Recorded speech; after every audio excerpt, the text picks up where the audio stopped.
finally got my hands on this Bask and Lather edge control, and it is 4:30 on a Friday right now, and I have applied it.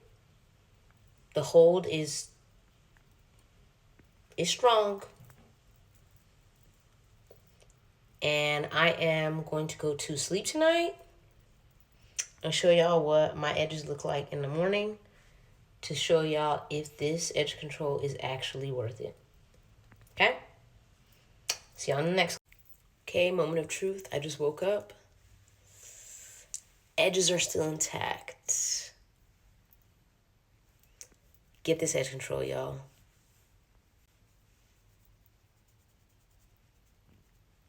Didn't move.